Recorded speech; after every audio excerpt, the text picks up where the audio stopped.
जैसा कि अभी अनिल बलू जी ने आपको बताया कि प्रधानमंत्री मोदी जी के नेतृत्व में हम 11 साल पूरे कर रहे हैं और उनके नेतृत्व में चलने वाली ये सरकार, उसके बारे में आज हम कोशिश करेंगे कि चर्चा करें, क्योंकि 10 साल 11 साल की अवधि को एक प्रेस कॉन्फ्रेंस में बांध देना ये बहुत ही कठिन काम है।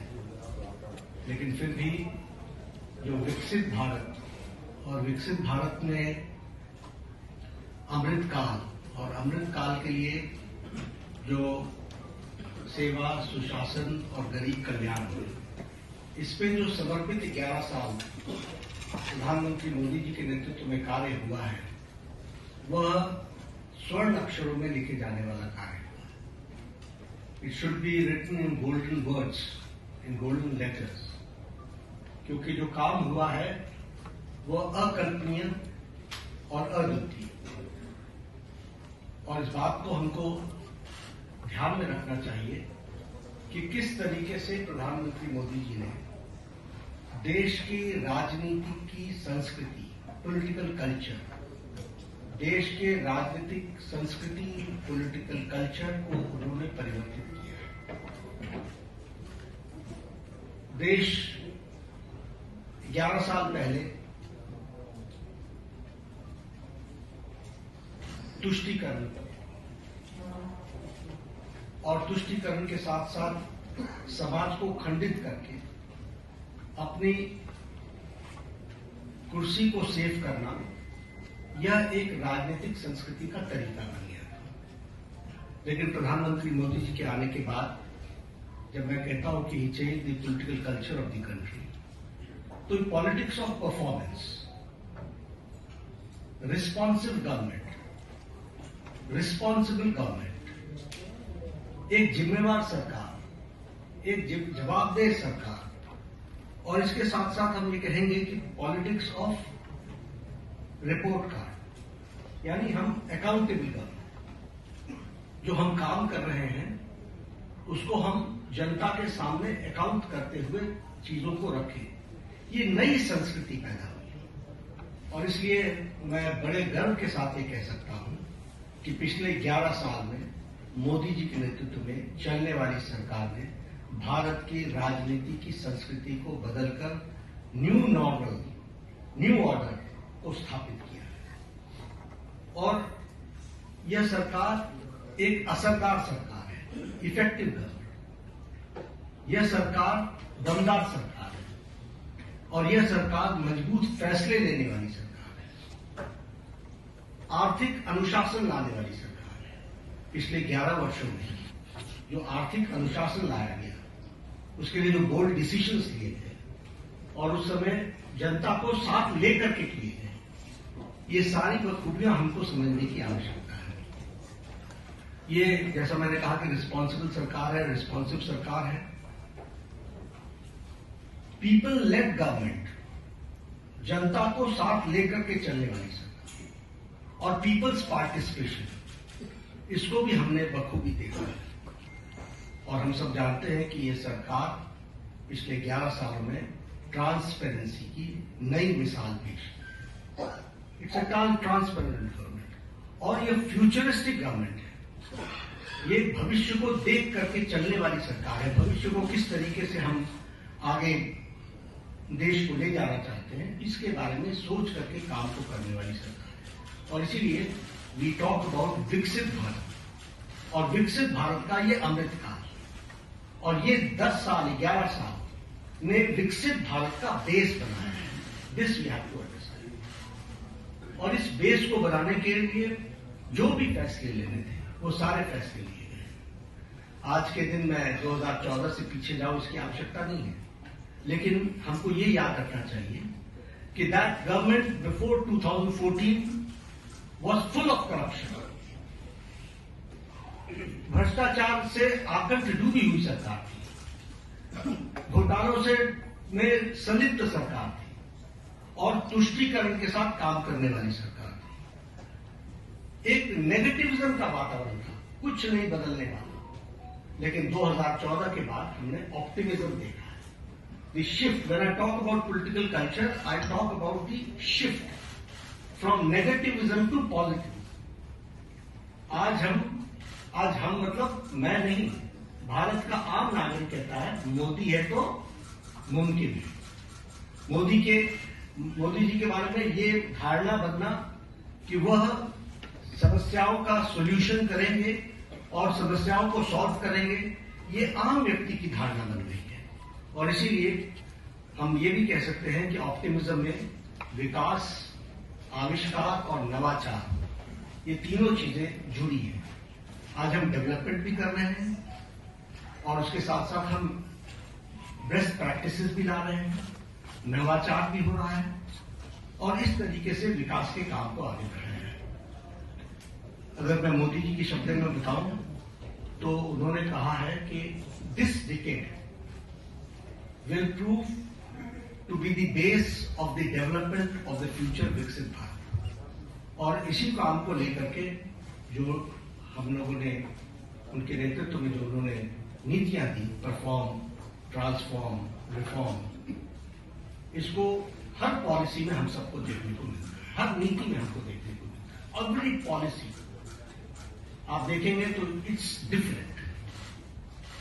पुरानी पॉलिसीज में भी जो चेंजेस आई हैं वो इसलिए कि रिफॉर्म चाहिए और उसी के साथ साथ हमको ट्रांसफॉर्म करना है और इसके लिए परफॉर्म करना है।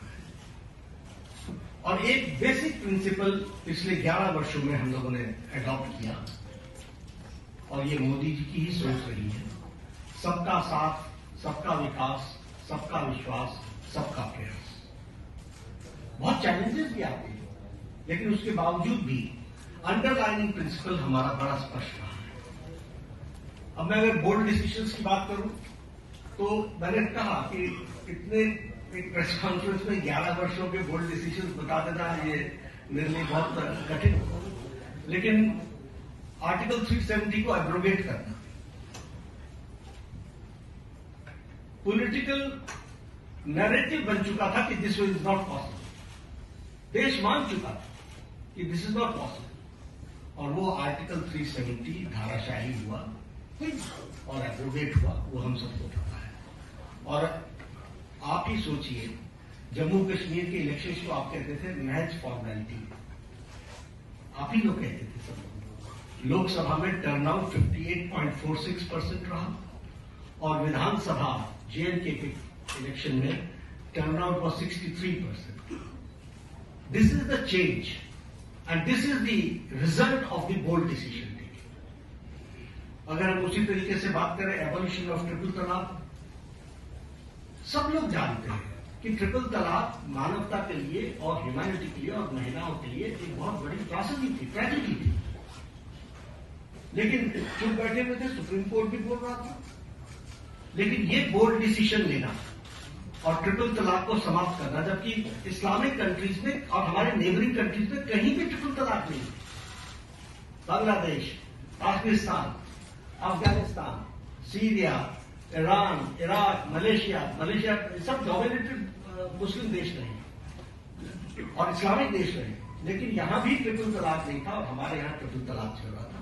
एक बोल्ड डिसीजन लिया गया। उसी तरीके से enactment of the new Waqf act हम लोग डिस्कशन कर रहे हैं। वी नो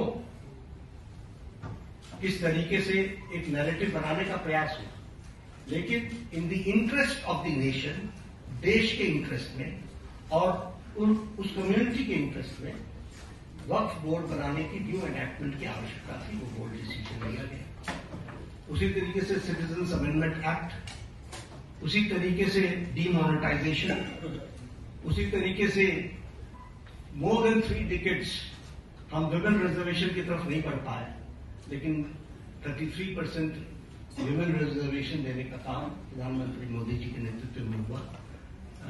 और उसी तरीके से अगर हम देखें इकोनॉमिक डिसिप्लिन के लिए, इकोनॉमिक डिसीजन में भी बहुत गहरी सोच के साथ जो आर्थिक जगत को बहुत तीव्र गति से आगे खड़ा कर सके, इसके लिए निर्णय लिए गए। प्रेजेंटेशन ऑफ बजट का एडवांसमेंट, हम अभी भी ब्रिटिश की दुनिया में जी रहे थे, ब्रिटिश काल में जी रहे थे। उसको एडवांस करना, उसके साथ साथ प्लान और नॉन प्लान एक्सपेंडिचर को अलग अलग जो डिस्टिंक्शन था उसको समाप्त करना, ताकि हम बेटर किटी का उपयोग कर सकें। हमारे असेंबली बैठे हुए हैं। रेल बजट को एस्टिमेट करना और भारत की आर्थिक जगत को एक साथ कैसे देश के लिए डेवलप किया जा सकता है उसको करना। आप भी जानते हैं, हम भी जानते हैं कि हमारी इकॉनमी 10th से छलांग लगा करके 5th पर पहुंच गई, और अब जो इंटरनेशनल मॉनेटरी फंड का जो नया डेटा आ रहा है वो हमको 4थे स्थान पर ला रहा है, और हम 4थे स्थान की तरफ हम अग्रसर हुए हैं, और हम 4th straight conservative 4th straight में हम अपने ग्रोइंग इकोनॉमी में इस ईयर भी हम सबसे आगे हैं। और उसी तरीके से हम देखें फास्टेस्ट ग्रोइंग इकोनॉमी के रूप में हमारा 4था साल लगातार चल रहा है। Per capita income has increased by 67%. Foreign exchange reserves has increased by 135%. Exports at the record of to the US dollars is 825 billion. Gross FDI rise is 106%. Taxpayers का base बहुत increase हुआ है 127%. और उसी तरीके से ग्रॉस डायरेक्ट टैक्स कलेक्शन ये भी 238% का इंक्रीज हुआ है। अगर एजेंसीज की बात करें तो bright spot international monetary fund Bharat की इकोनॉमी को IMF बोलता है।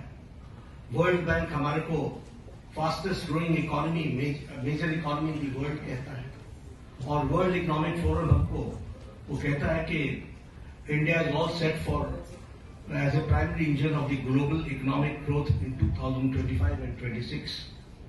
यानी सारी विपरीत परिस्थिति में भारत की इकोनॉमी सुदृढ़ और सक्षम तरीके से आगे बढ़ रही है, ये हमको ध्यान रखना चाहिए।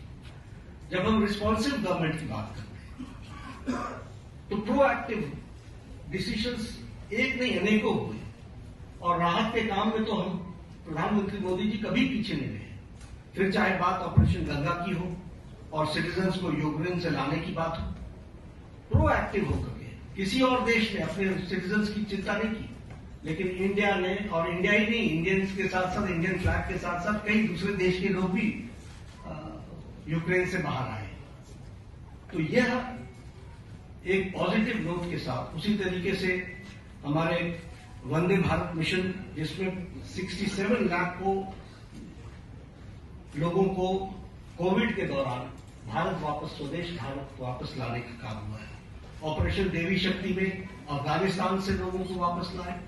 ऑपरेशन राहत में यमन से हम लगभग 5000 जो हमारे इंडियन सिटीजन थे उनको लेकर के आए, और उनके साथ साथ 41 नेशंस के जो दूसरे सिटीजन भी फंसे हुए थे उनको भी मोर देन 1000 उनको भी निकाल करके लेकर के आए।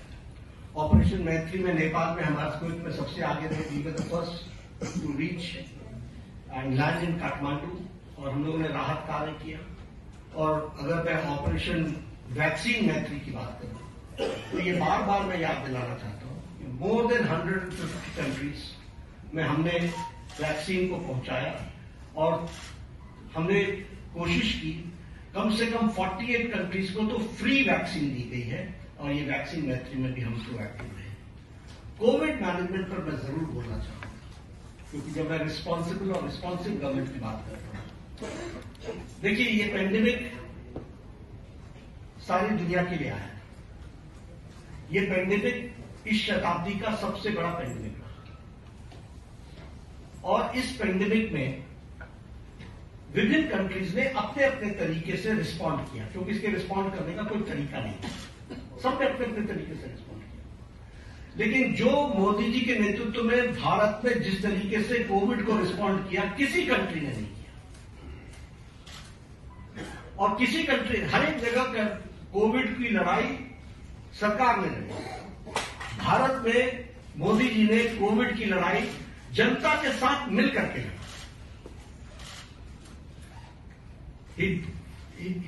वो उन्होंने जनता को साथ लेकर के चलने का तय किया, और इसीलिए जनता कर्फ्यू। दूसरे देशों में लॉकडाउन के खिलाफ आंदोलन हो गए, वैक्सीनेशन न लेने के आंदोलन चले, लेकिन भारत अकेला देश है जिसने 220 crore double dose free of cost लगा करके world's largest and the fastest vaccination programme.